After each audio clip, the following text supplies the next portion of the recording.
Welcome, everyone. For those of you who have been to our pain short course in the past, welcome back. For those of you who have never been to this conference, welcome. If it's first time to Ann Arbor, enjoy Ann Arbor. A couple people that I want to thank in particular before we get started, and then I'm going to ask Stephanie Sutherland to come up. One of the things we're doing for the first time this year is using Slido so that you all can actually, while people are speaking, put in questions. And at the end of the day today, there's going to be a panel. And the panel is going to try to take on as many of the questions that are raised over the course of the day as we can. And so we'll see how this new Slido technology works. But before Stephanie gets up and tells you how to use Slido, I, again, want to thank a couple organizations and people. First, the Department of Anesthesiology has been and continues to be incredibly supportive of us as a research group, as well as of this conference. So again, I'd like to thank the Department of Anesthesiology. I'd like to thank the NIH. Much of the money for this conference actually comes from the K-12 grant, which got embedded in it. Monies for things like this, for networking, which again, we think are incredibly important. And then last but not least, we have our first pharmaceutical sponsor this year, Tonix Pharmaceuticals. They may very well get a drug approved for use in fibromyalgia in the next couple of weeks, cyclobenzaprine. They are not in any way out here to market or anything like that. I've known Seth Letterman and the people from Tonix for 20 years. They're some of the good people in the pharmaceutical industry. I'm not going to say anything about the other people in the pharmaceutical industry. But again, they've been sort of toiling for a while to get cyclobenzaprine approved, and I think it actually is a drug because, again, it is available now that can be helpful to a lot of people. So, and then finally, last but not least, I'm going to do this a couple times. Sarah and Jess are just amazing. Sarah Skelton, Jess Alder. They probably have been in contact with many or most of you over the course of the conference. This is just an incredible amount of work. And so we appreciate them. And when you see them, you please appreciate them as well. So Stephanie, do you mind coming up and giving us a tiny little tutorial on Slido? Thanks, Dan. Hi, everybody. It's great to be here. It is my first time at the summer short course, so I really am looking forward to the next 2 days. Don't go back there. We lost Dan. Okay, so this is super simple. It's my first time using Slido too, so it'll be a little bit of an adventure. Just go to slido.com, S-L-I-D-O, and you can see in this little corner, whoop, oh no, shoot. Sorry about that. Is this it? There we go. Okay. In this upper corner here, it talks about our meeting, our Slido. So you don't have to log in. You don't have to put in your email. You don't have to give them any information about yourself. Just slido.com. And at the very top, it should have a thing that says, enter your event code. And that's hashtag, I think it's already there, NOCI, NOCI25. So just slido.com, NOCI25. Now, real quick, this is our warm-up question so we can see how it works. Now, let's see, as people, this is a poll that you enter where you live, and let's see the results. Oh, gosh, okay. Look at that. Okay, so Ann Arbor's winning, shocker. Okay, you guys must have all signed in. So this is kind of how the word cloud works, and we can do this at any time too. If people have a suggestion for a little Slido that they want to see, come talk to me. I'm happy to play with it with you. But real quick, the two main things that you'll see open, as Dan said, we want to gather some information for the panel, and there's a Q&A. There's a question and answer box. So in the question and answer box, at any time, you can type in a question for the speaker who's speaking or for a previous or past speaker. And what's neat is we're going to have live question and answer after every talk. And I think that'll be the main interaction of Q&A. But if you have something that they didn't get to, the speaker can even go and answer it for you. And then I can see it and keep it. So that's really cool. So the question and answer box is really for any questions and answers, and you can answer each other's questions and you can vote them up. But we'll do a lot of that live, and then that's for kind of overflow and extra. The other thing that Dan mentioned about gathering information for the panel in the afternoon will be open as separate from the Q&A. It'll be a poll, and really it's 2 questions, or 3. There's a word cloud, just what word are you taking away from distilling this talk or this session? And then what goals, or excuse me, what gaps do you see in the research from this session, and what opportunities do you see in the research? So you can answer one or none of them. It's really kind of open for you guys, but that will help us shape the panel discussion in the afternoon. Okay, that's it. Thank you guys. Yeah. Could you give me the code again? So yeah, no, it's just the NOCI, N-O-C-I 25. All right, thank you. Great, thanks, Stephanie. We're scientists, we experiment, so we'll see how this works. As you might notice, I don't ever use anything when I'm sitting up here being a moderator, which means sometimes you forget things. And the last group of people I forgot to thank are the organizing committee of the pain short course. Many of them are up in the front here: Afton Hassett, Chelsea Kaplan, Steve Hart, Jen Pierce, Sarah and Jess, and Chris Feasley. Chris Feasley has been amazing in helping us put together this conference, and she's really helped be responsible for a lot of the programming tomorrow as well. So thanks, Chris.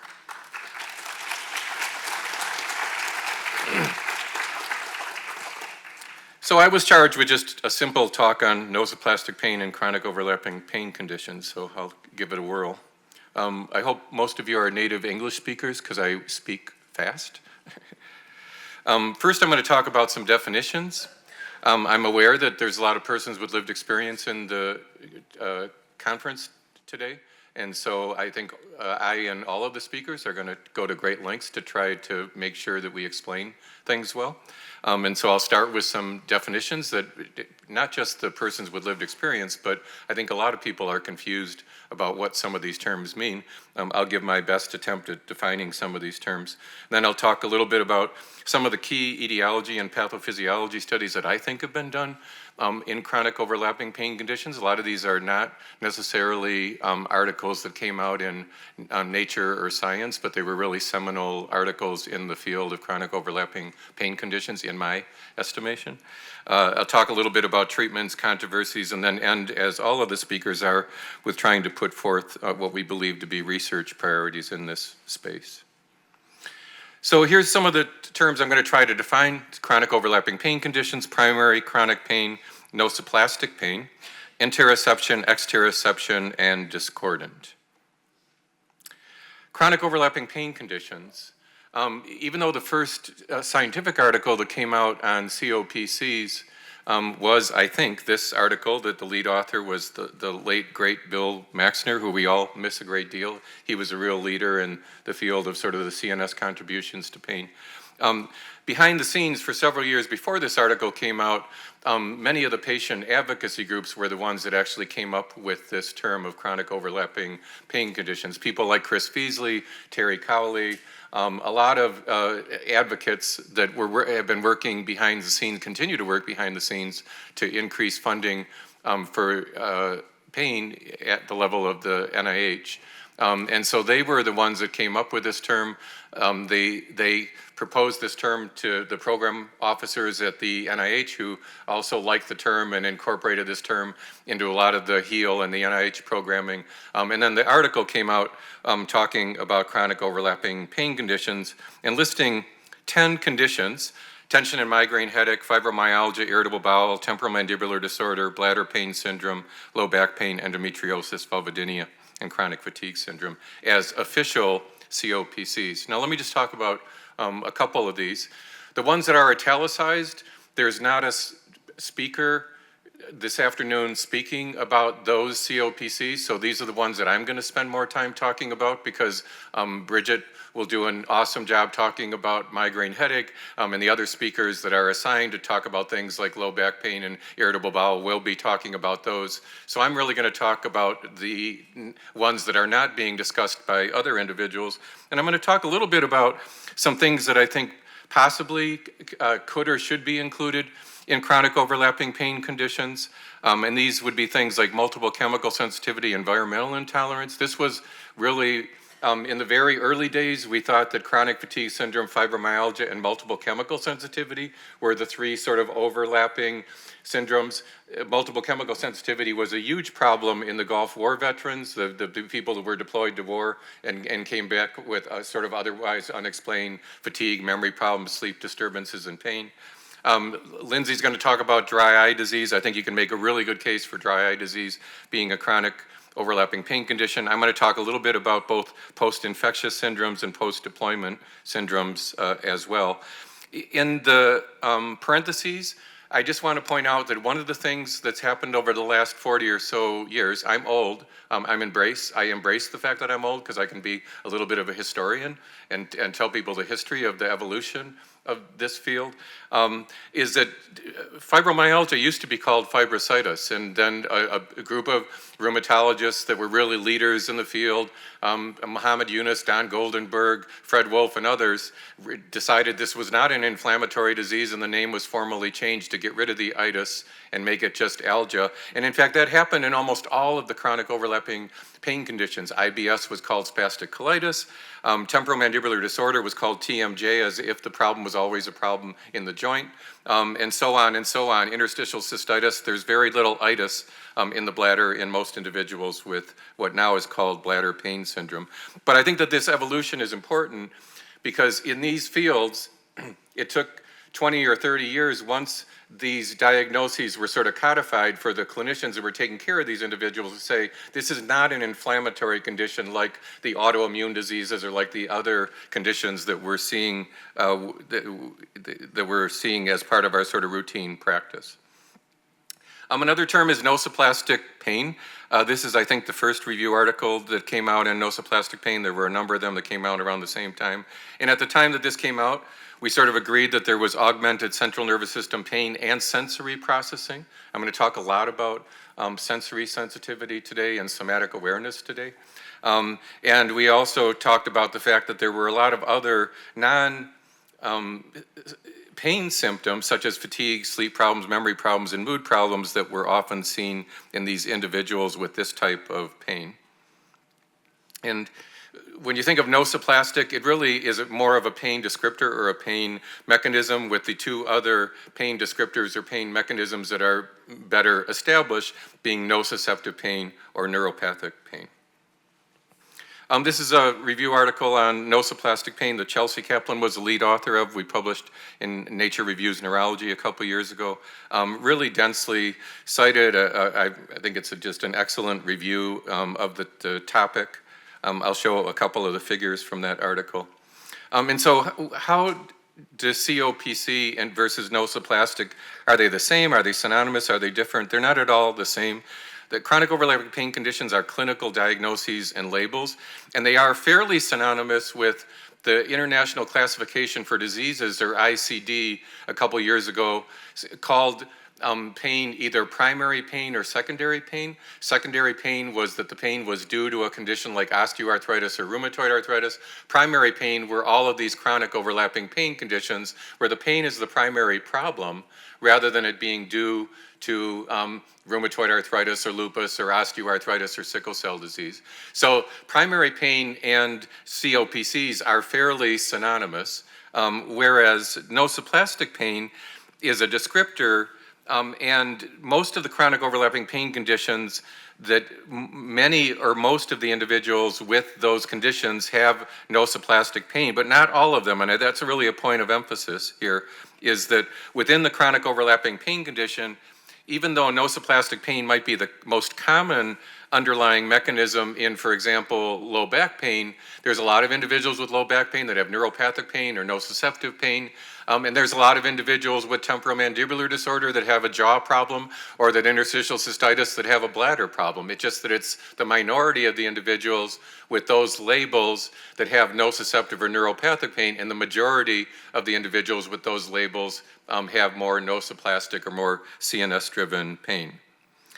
In the Nature Reviews article that we wrote, we talk about there being two different types of nociplastic pain. The top-down type, which is really sort of the chronic overlapping pain conditions that seems to be a primary brain disorder. And the bottom-up, it's very common for nociplastic pain to be superimposed upon nociceptive pain or neuropathic pain. In autoimmune diseases, for example, at least a third of people with autoimmune diseases like rheumatoid arthritis or lupus have central sensitization or nociplastic pain that overlying their nociceptive pain, and those individuals, that pain is not going to respond to biologics or disease-modifying drugs that work for the inflammatory component of the pain.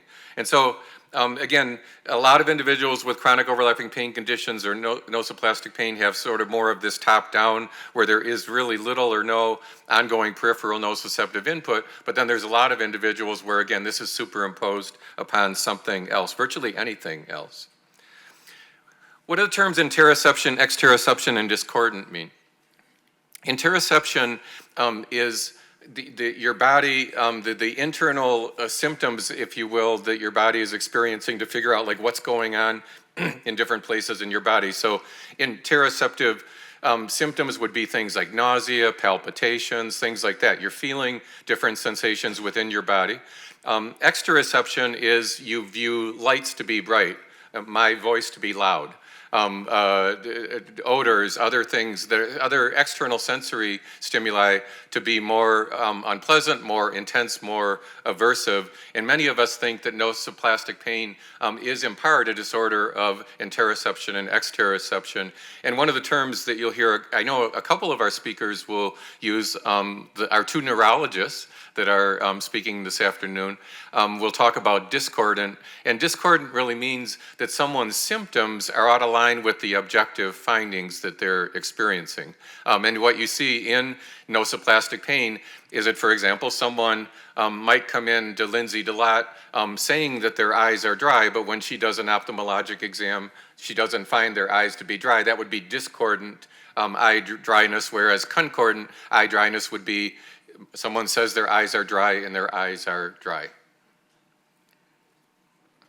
One of the analogies I've been using for a couple decades is an amplifier and a guitar analogy to describe nociplastic pain, and that in many ways it is really essentially that the central nervous system amplifier is turned up too high, and regardless of what's going on in the periphery, if the amplifier is turned up too high, more information is going to go from the periphery up to the brain to be felt as pain.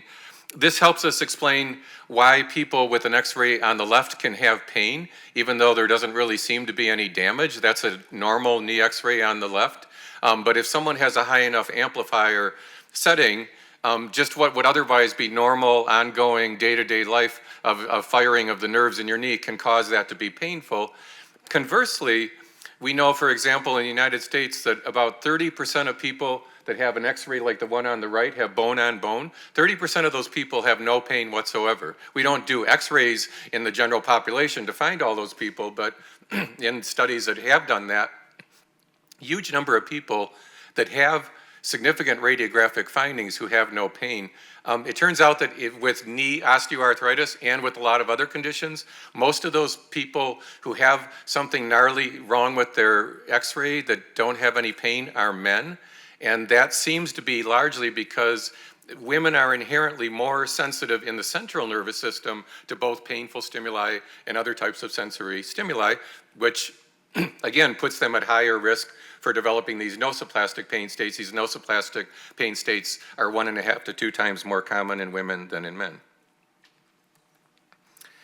So this is a figure from the Nature Reviews article talking about all the different risk factors for nociplastic pain, and I'm not going to go into hardly any of these, again, but pointing out that sex Probably the biggest risk factor for nociplastic pain is being a female. But all of these things are known to be risk factors for the development of nociplastic pain, especially SES factors and things like that, which are known to lead to much higher rates of nociplastic pain syndromes in communities of color and other areas that are sort of SES disadvantaged. So let me just briefly talk about some of these other studies that, if you're not me and you're not old and you wouldn't have necessarily known about these things, and try to tie some things together for you.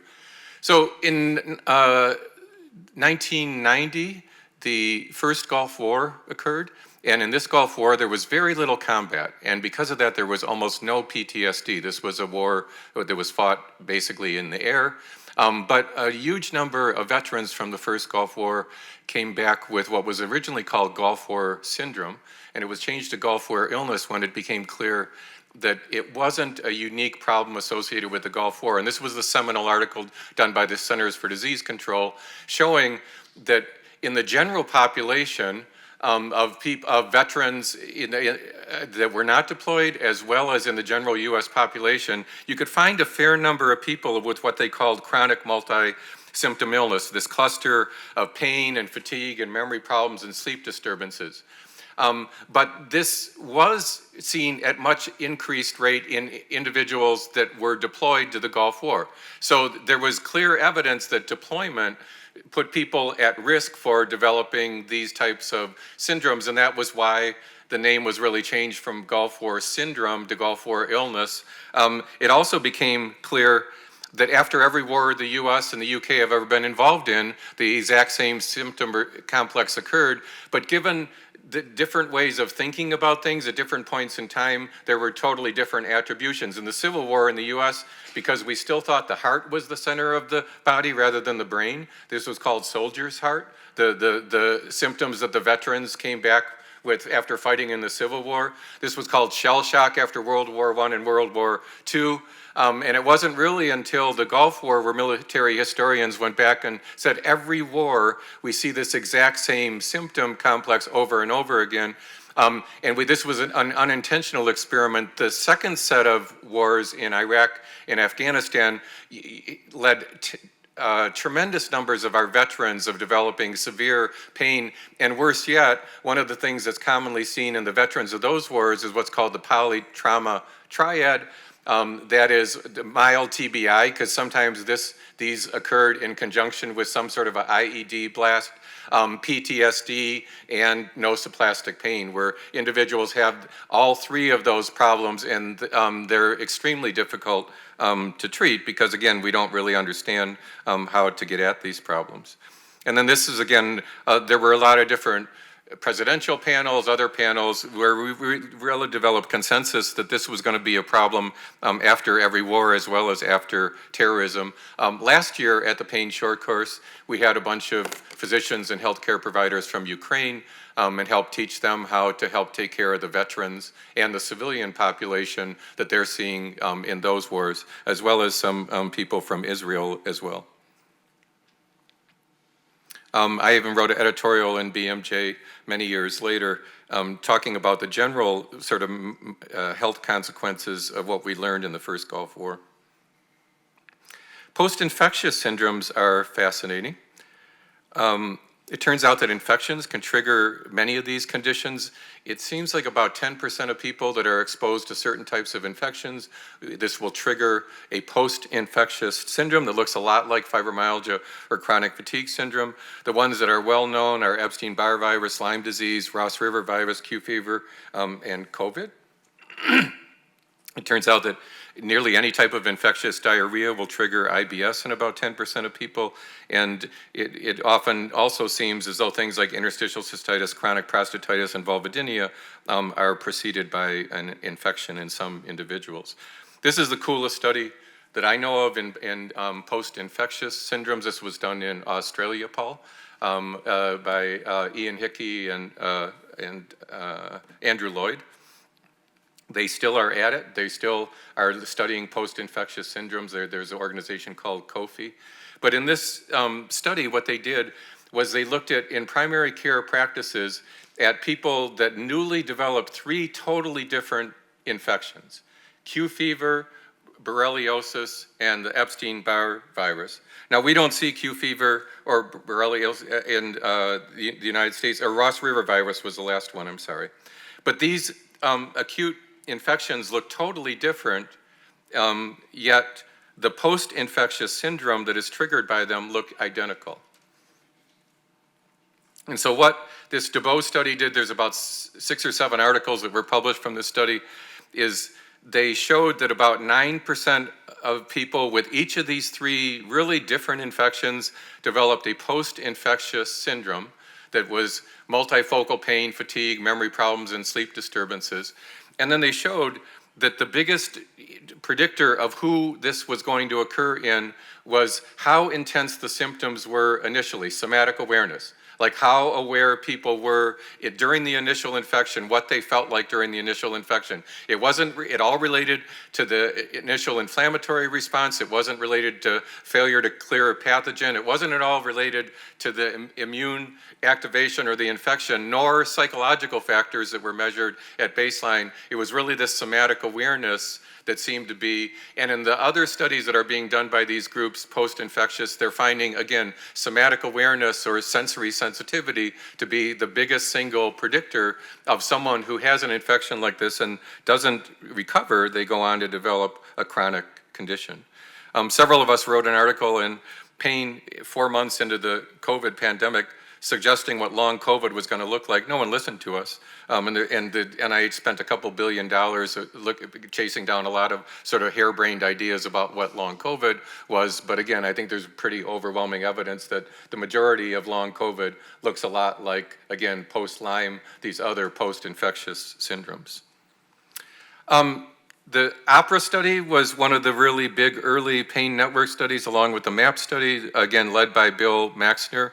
They looked at everything. They did quantitative sensory testing, genetics, immune parameters, all sorts of different things. And when they published the results, the summary results from OPERA, from 10 years of OPERA, the single measure that was the single most predictive measure of developing new temporomandibular disorder or new fibromyalgia in longitudinal studies was the pill, which is, again, a measure of somatic awareness. The pill, unfortunately, was originally designed, as many of these measures of somatic awareness were originally designed to measure the construct of somatization, which luckily that construct has largely gone away because it meant that people were just making this up, that they had these symptoms that were unexplained. And often the term somatizer was more of like an adjective to basically say this person doesn't deserve your care. This is a somatizer. They're just sort of like complaining too much. But again, the OPERA study showed that like of all the measures that were looked at in the entire study, that was, I think it was about a 5-fold increase odds if you scored highly on the pill that you were going to develop new TMD or new fibromyalgia. In the MAP, this is a network that we were involved in. Jason Kutch was leading a lot of the imaging studies. He's going to present tomorrow. But this is sort of a summary slide from the MAP. We took a lot of individuals that were, at the time the term was still interstitial cystitis. The first thing we did was give them a body map and see that most of the people with interstitial cystitis didn't just have a bladder problem. They either had pain that was more regional or widespread in the abdominal and pelvic region, or they had more of the fibromyalgia phenotype, the widespread phenotype of interstitial cystitis, or what became urinary chronic pelvic pain syndromes. And so what we were interested in doing is looking at the functional imaging results and especially contrasting the people with interstitial cystitis that just had pain in their bladder and to the people with interstitial cystitis that had more of the fibromyalgia phenotype. And the bottom line is that the people with interstitial cystitis that just had pain in their bladder, if you focus down at the bottom here, they looked a lot like healthy controls, whereas the individuals with widespread pain looked a lot like fibromyalgia patients on functional brain imaging, showing that the sort of the widespreadedness of pain was, if you will, detectable on things like functional neuroimaging. Andrew and others really looked at, again, at sensory sensitivity in the MAP study and showed that sensitivity to both internal and external sensory stimuli, generalized sensory sensitivity, was playing a big role in this condition as well. And that there was only two factors. General sensory sensitivity was one set of factors, and then the fatigue, the sleep problems, the memory problems, the other problems were sort of loaded on another set of factors, and developed this general sensitivity measure that it actually then got embedded into a lot of HEAL studies that are being done now. The last paper to come out of the MAP, as the MAP is sundown, showed, not surprisingly to those of us that have been in the field, that the interstitial cystitis patients with more widespread pain seem to selectively respond to drugs like serotonin norepinephrine reuptake inhibitors and tricyclic drugs, whereas the interstitial cystitis patients with more regional pain just in their bladder responded a lot better to physical therapy. Again, and this is an area that a lot of us think is really important now, is really moving in a precision medicine direction, is to like what subset of patients with a given pain condition are going to respond to more peripherally directed treatments rather than centrally directed treatments. Endometriosis, Susie Asani is here as well. This is what I think was really one of the first seminal studies in endometriosis to show that it probably wasn't usually the endometrial tissue that was causing the pain in these individuals. And Susie was very clever in that she actually had 4 different groups in this study. She had people with endometriosis with chronic pelvic pain. She had people with endometriosis that did not have pain, and then endometriosis with dysmenorrhea and chronic pelvic pain without endometriosis. So could set up sort of a 2x2 table to see does the abnormal quantitative sensory testing, or the endometriosis seem to be driving like who has pain. And the summary is that the pain was, any of the individuals that had pain had abnormal quantitative sensory tests. The ones that were pain-free did not. It really seemed as though central pain processing was driving the pain in painful endometriosis rather than the presence or absence of endometrial tissue. And a lot of studies have shown that that there's almost no relationship between how much endometrial tissue a woman has and whether she has endometriosis pain and how severe the endometriosis pain is going to be. And then fibromyalgia, sort of our wheelhouse here. There was really quite an evolution in thinking of fibromyalgia from the early criteria of fibromyalgia that unfortunately, because of the requirement for a certain number of tender points, fibromyalgia was only diagnosed in women because women are a lot more tender than men in population-based studies. The newer criteria, which I convinced Fred Wolf to come out of fibromyalgia retirement and publish the newer self-report criteria, do not have this bias. Fibromyalgia is only 1.5 to 2 times more common in women than in men using the 2011-2016 self-report criteria. And then who would have thunk, given where we started 30 or 40 years ago, where no one believed, they couldn't even utter the term fibromyalgia. It was fibromyalgia or something. Now most people are familiar with the term. Most people believe it's a real disease, and it's the poster child for nociplastic pain, which the international pain community finally sort of came around to 6 or 7 years ago, saying, yeah, the brain can cause pain, and we'll call this nociplastic pain. There is a lot going on in the brain in nociplastic pain. This is another of the figures from the Nature Reviews paper that really summarizes a lot of work that a lot of people in this room did that do functional brain imaging, especially some of the early findings, the default mode network, salience network, insular hyperconnectivity. Some of those early findings were done by Vitaly Napadow and Rick Harris, that again, findings that keep being seen over and over, at least as one component of what we often see in nociplastic pain. And these are just some studies that our group was involved in. The first study led by Rick Gracely that our group did that simply sort of confirmed that fibromyalgia patients weren't making this up when we gave them a low intensity stimulus that healthy controls could barely feel.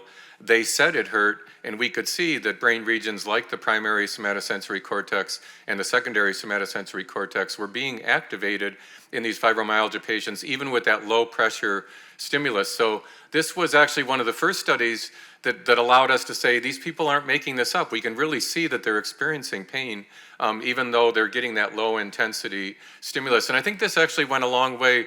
We were still at Georgetown at the time that these studies were done. I was often asked to speak to the FDA right down the street. And I think this went a long way, this study in particular went a long way to convincing the FDA to approve drugs in fibromyalgia. People like Rick and Vitali and others, Jason, went a lot further than this. Again, these are some of the early studies showing the default mode insular hyperconnectivity measures. The size and the shape of the brain is different in individuals with nociplastic pain. We think this is due to neuroplasticity, not atrophy or brain damage. And by the way, we think that this is very similar to what's being seen with small fiber neuropathy. We think small fiber neuropathy is merely functional reorganization of the peripheral nervous system that you would expect the peripheral nervous system to do if someone has chronic pain. You'd retract the axons to try to get less pain. There's absolutely no evidence I know of that small fiber neuropathy is causing pain in conditions like fibromyalgia. I debate this often. I'd love to take anyone on, but again, bring it on. Some work from Tor Waggers and Marina Lopez Solo's really cool work showing using machine learning that you could really nicely differentiate fibromyalgia patients from healthy controls with a fair degree of accuracy. And then a bunch of studies that we've been doing over the last 20 or so years looking at sensory sensitivity, showing that fibromyalgia patients, for example, were just as sensitive to the loudness of a noise as they were to pressure applied to the different areas of the body. And that we saw this with different types of sensory amplification. This notion that, of sensory sensitivity that was first advanced by Muhammad Yunus in the fibromyalgia field. And then this was a really cool study that on the right here, a serendipitous accidental study. We were doing a study for Pfizer. After pregabalin was approved for fibromyalgia, they wanted to fund brain imaging studies so they could show people cool pictures of the brain on pregabalin and sell more pregabalin. And we were interested in doing the science. So we did these imaging studies looking at how pregabalin was working, and we found all sorts of really interesting findings. But one of the things that surprised us was we saw this activation in the insula that was more intense than the activation we were getting by stimulating people's thumb.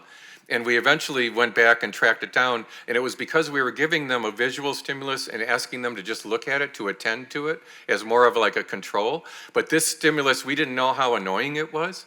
That was causing this big insular activation, and we saw that pregabalin actually attenuated that. When people got pregabalin, it was a crossover design that activation, that insular activation of the unpleasantness of the brightness of lights was significantly attenuated by a drug that again was shown to work in conditions like fibromyalgia. And then a couple really cool studies that Chelsea has led using the big ABCD study that's still ongoing in the United States. This first one looking at the symptoms that predict new onset of multi-site pain in children. And again, here we go, somatic awareness, sleep problems, memory problems that antedate the pain. By the way, negative affect was not associated with new multi-site pain. Anxiety, depression in these adolescents was not associated going forward with new pain. They did develop anxiety and depression once they developed pain, if you look at them longitudinally, but it came after the pain, not antedated the pain. And then this study, which we think is particularly cool, and that is, again, showing that in 9-year-olds who had to be pain-free in order to enter ABCD, the kids enter ABC at age 9, they're followed longitudinally until they're 18, right? And so there's a big ongoing longitudinal study. The kids who at age 9 were pain-free, which is all of them, they couldn't be in ABCD if they had any pain, that developed new multi-site pain at age 10, though the cases were the kids that developed new multi-site pain 1 year later, The controls were the ones that didn't. And many of the findings that had been noted previously in conditions like fibromyalgia were there in the children while they were still pain-free. They weren't experiencing any symptoms yet, but their brain was like idling, like putting them sort of at risk for the subsequent development of these symptoms. And again, the symptoms that predicted the subsequent development of pain were sleep problems, memory problems, and sensory sensitivity. Now, chronic overlapping pain conditions, there's some big genetic studies that are occurring in COPCs and in multi-site pain and in widespread pain. I'm not going to try to talk because they don't have really consistent findings, except to say that there are a lot of findings. These are not single genes. Polygenic risk scores, though, can be computed looking at sort of the combination of genes that seem to lead to increased risk of chronic overlapping pain conditions or of widespread pain. This is one particular gene that was identified. And in addition to these kinds of studies, which our group is involved in, we're also interested in doing similar genetic studies looking at sensory sensitivity in different populations, because we, again, think that this sensory sensitivity might really be a key neurobiological component of nociplastic pain. Treatments, these are the treatments that seem to work best for fibromyalgia or nociplastic pain. Most of these are really what we would call non-opioid centrally acting analgesics, drugs like tricyclic drugs, serotonin norepinephrine reuptake inhibitors, and gabapentinoids. Tramadol is both a weak opioid and a serotonin norepinephrine reuptake inhibitor. It's probably the latter activity that leads it to be somewhat effective in these conditions. Low-dose naltrexone, we're not giving people opioids, we're blocking the opioid system in this condition, and a little bit of evidence that cannabinoids might be effective in these conditions, but opioids, NSAIDs, really don't seem to be effective, the drugs that are more classically used to treat acute pain.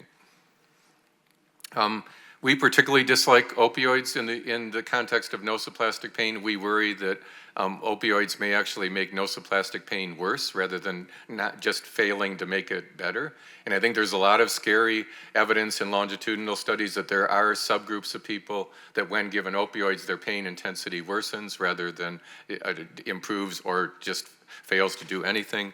And I think we have to be a little bit more cognizant of, like, when we use opioids to treat chronic pain, regardless of what the underlying type of pain is, that we really are improving the pain and making people better. This study was sort of sobering in using PET with a carfentanil tracer. Carfentanil is a very potent opioid. It really looked like part of the pathogenesis of fibromyalgia was the over-release of endogenous opioids. Endorphins and kephalins and things like that. And if that's the case, if over-release of endogenous opioids is part of the problem in nociplastic pain, the last thing you would want to do is give someone an opioid. It would be like throwing kerosene on a fire. In 2014, I wrote a review article in JAMA on fibromyalgia, and this is what the non-pharmacologic therapies looked like. It was sort of, not very impressive. Now, 10 years later, all of the things that used to be down in weak evidence have moved up to modest evidence. This is in part the institute that was called NCAM and now NICI, which I hope stays, really funded a lot of work in a lot of these integrative therapies, and the evidence base just keep increasing and increasing into these non-pharmacologic integrative therapies are actually the treatments of choice for a lot of chronic pain, especially nociplastic pain. And then there's really been an explosion, oops, it didn't go all the way up,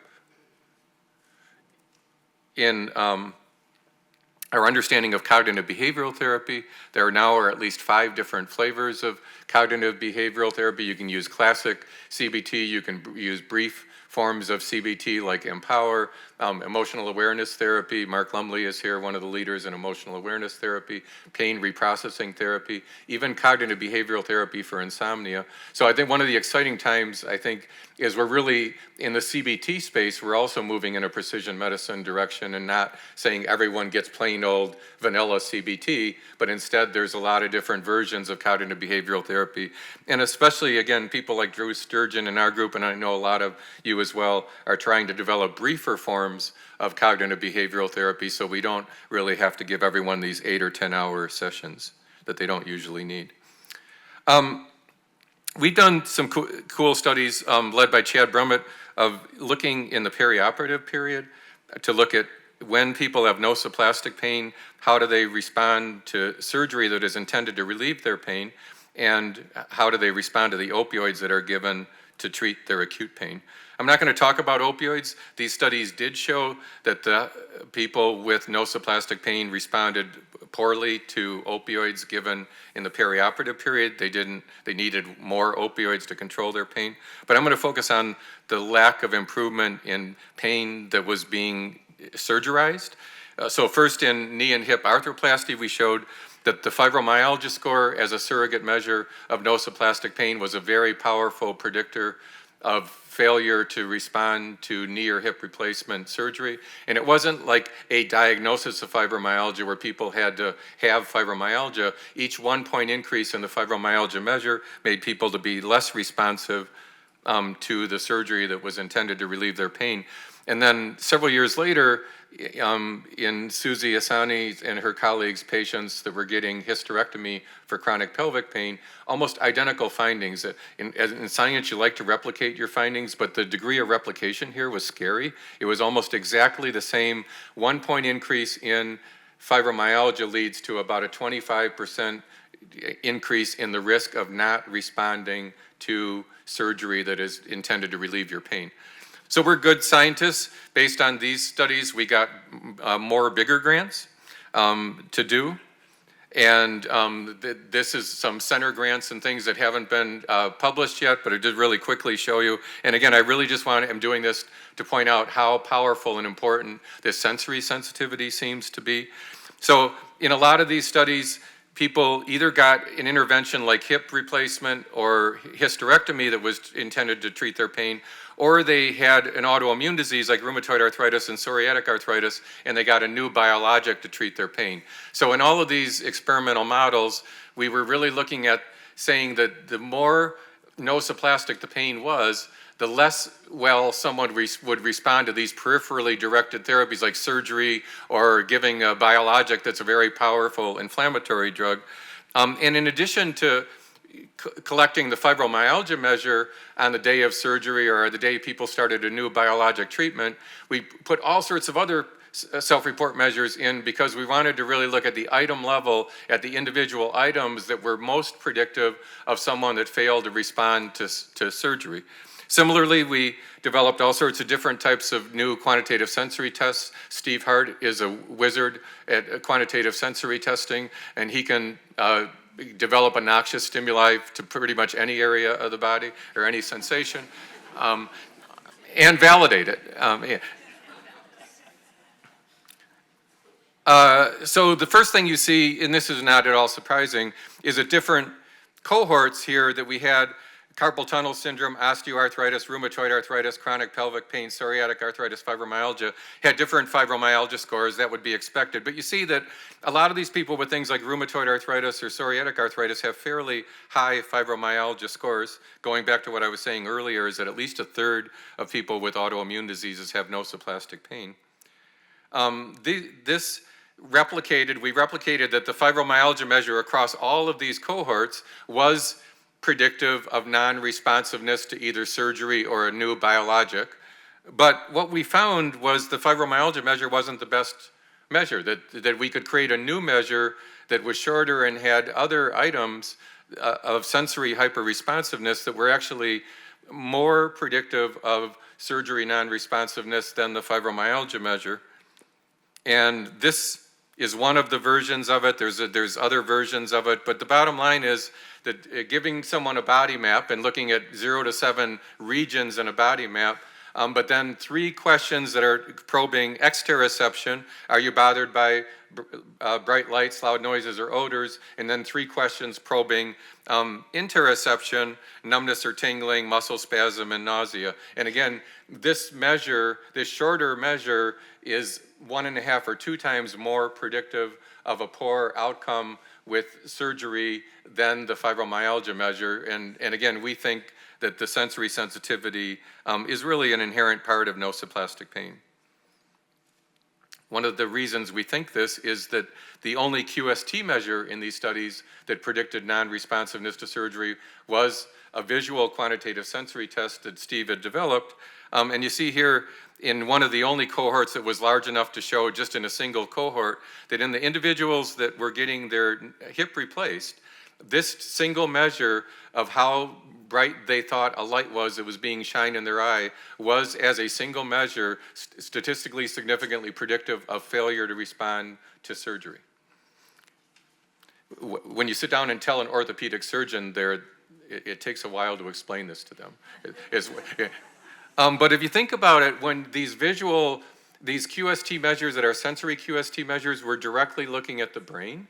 And, rather than the pain QST measures, which there's a lot of different stuff that can cause pain from the brain to the spinal cord to the periphery. So again, I think that these sensory measures are giving us sort of a different readout.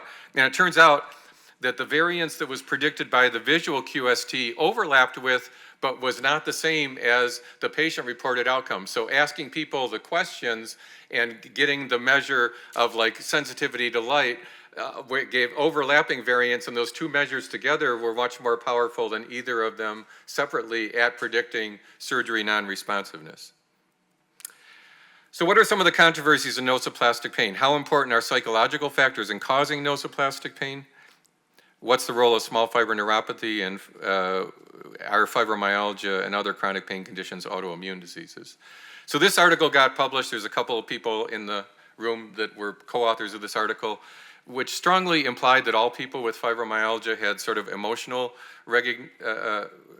regulation issues that were causing their fibromyalgia. We didn't like this article at all, and so we wrote a rebuttal saying that this was sort of an over-psychologicalization of fibromyalgia and of chronic pain, and that it neglected a lot of things that we know are important, like, again, sensory hypersensitivity, sleep problems, all the SES problems, all the known risk factors for conditions like fibromyalgia. Again, the only one that was in this model was negative affect, not all the other scores of things that we know contribute to conditions like fibromyalgia. Small fiber neuropathy, again, I get to go around the world and play whack-a-mole and debate this. But I write about all of these things, so at least my opinions are documented. I love this article. I didn't write it, but this shows the 200 conditions where small fiber neuropathy has been identified. This is the article that I used to say this is stupid, to say that small fiber neuropathy is causing pain, when more than half of these conditions don't have any pain whatsoever. Pretty much any neurologic condition that's been looked at has a high proportion of people that have so-called small fiber neuropathy. It's a house of cards that needs to be torn down. Neurologists think this is far more important than it really is. And then finally, is fibromyalgia an autoimmune disease? No.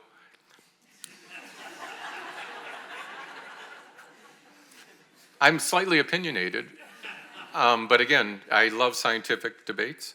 In the conference, I'd love for anyone, especially this afternoon, to take on some of these more controversial topics. I asked Andrew Schreff to put together a couple slides on what is going on in the immune system in chronic overlapping pain conditions, because we used to think that there was no itis. There is itis. There's low-grade inflammation in these conditions. We simply don't really know yet what role it's playing, if it's playing any role, or if it's just sort of concurrent with the activation of the immune system. The nervous system and the immune system are very tightly combined. It could be that a lot of what we're seeing with respect to immune activity is really just sort of bystander types of things, or it could be that some of this inflammation is part of the pathogenesis and needs to be treated as such. But again, and I'd love to hear from people like Ivan or Batar or some of the rheumatologists in the room. I think that the experience of virtually every rheumatologist is that in these individuals with autoimmune diseases, real autoimmune diseases, not fibromyalgia,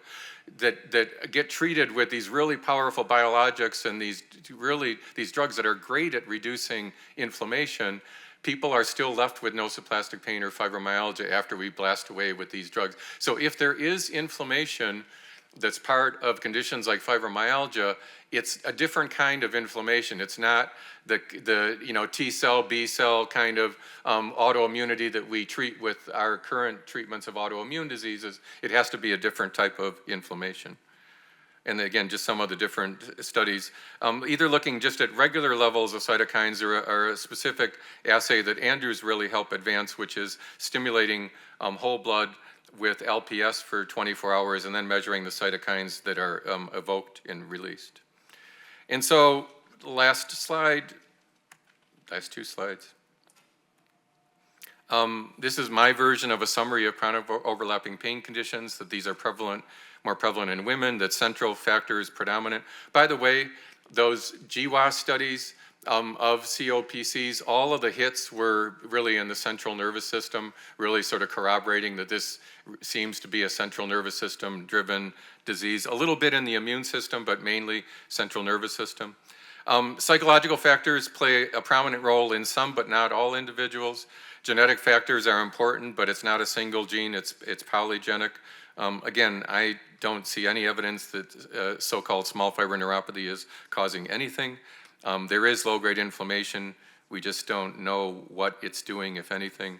And again, it does seem that there's a strong signal that treatments that are aimed at the periphery, like surgery or injections, as well as opioids, are not going to work as well for this kind of pain.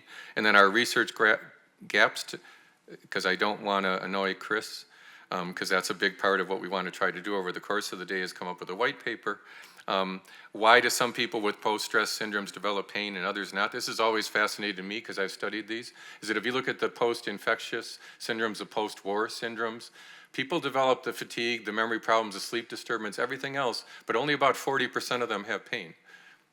Why is that? And that, again, might help us sort of explain or understand what is driving the pain in these conditions. What is the pathophysiology, genetics, and omics of multisensory sensitivity?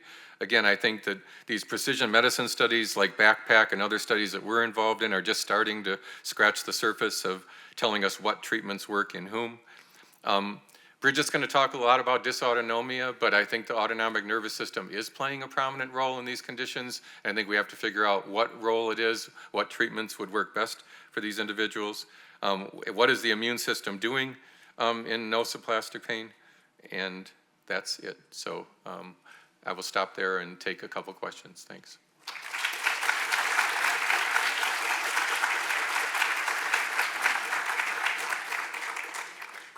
We have a couple mics back there if you want to come up to them.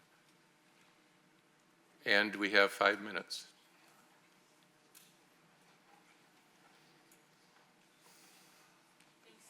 Chris. This is the Chris Beasley that I've been talking about, if you don't know Chris here. I don't know if it's on or not. I don't think so. We can hear you. You've never annoyed me, man. That's just awful. Now I'm terrified of Steve also. He always gets informed consent before he comes at you with it. Yeah, just so you know. So my question has to do with the progression of COPCs, right? So we used to think about fibromyalgia as kind of the end state. So someone would start with another COPC, whether it's interstitial cystitis or vulvodynia, and then over the years gradually progress to this state of fibromyalgia. We now know that that's not the case. People can develop fibromyalgia first and then develop other conditions.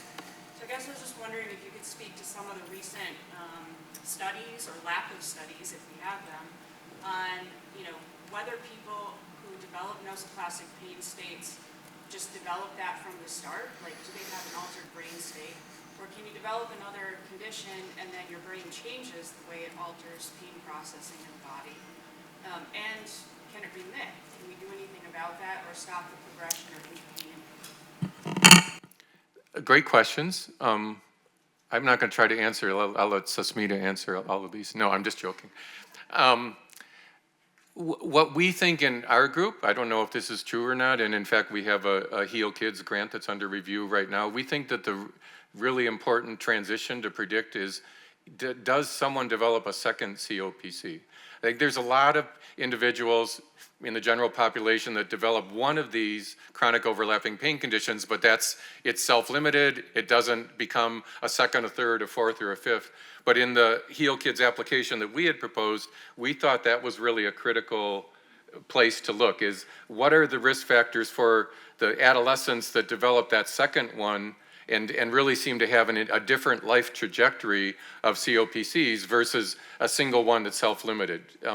And we think that some of those risk factors are, again, the poor sleep, some of the other types of things, but ABCD is a nice study to look at this. The problem with ABCD is the imaging is every 2 years, and it's not necessarily at the right points in time. And so in the studies that we propose, we have no idea if we'll get the funding to do them. We actually are doing imaging that's more timed with like when the first COPC occurred, so that we can really image the kids at the right point in time to predict this differential trajectory. But I think it's one of the things, and I think and I hope that pediatricians are slowly beginning to take these pain conditions in adolescence as being more serious. They used to think they were benign, they're not organic, they're nothing bad. That's not true. I think when someone develops a second COPC as an adolescent, I think it should be a blinking neon light to everyone providing care for that individual, that if you don't do something, they are likely to be, you know, the fibromyalgia patient 15, 20, 30 years from now. Chad? Hi, Dan. First, congrats to you and the committee for what started on your back porch and turned into this. This is pretty great. I have a question about spinal cord imaging. We're seeing more and more articles coming out. What are we gonna learn from cord imaging that's gonna be different? Are we gonna pick up just something that's sitting between brain and periphery, or is there something unique to be gained from spinal cord imaging? I think it will be somewhat useful just to sort of corroborate like where exactly the problem is. But there's a lot of technical issues with spinal imaging, and I don't know if we're ever going to get to the resolution where we can like identify different tracks and things like that. So I would just say we have had opportunities with trainees to go into spinal cord imaging deeply, and we've chosen not to because we just haven't thought that the juice was worth the squeeze. I'm glad other people are doing it, because it's technically demanding and everything like that. But again, I'm just not sure yet what it's really going to tell us. Yeah, I have a question in the Q&A. Yeah. So I want to remind everyone that the Q&A box is open, but you can obviously just ask Dan a question now, but also the questions about what you took away or if you see research gaps or opportunities from the session, that is open on Slido now for you.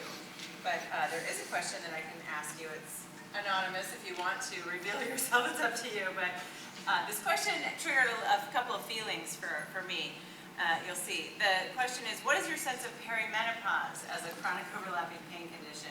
The symptoms overlap significantly, and the social media conversation and consumerism around this quote-unquote season seem highly prevalent and potentially problematic. And personally, I would second that it's problematic because perimenopause is not pathology, but I'm here what you have to say about it. I'm trying to answer this question in a way that doesn't get me into trouble. Let me start by saying I've historically sort of pushed back against this, and it was largely because a lot of times, like women with conditions like fibromyalgia, their providers would say, there's no such thing as fibromyalgia, you're just going through menopause.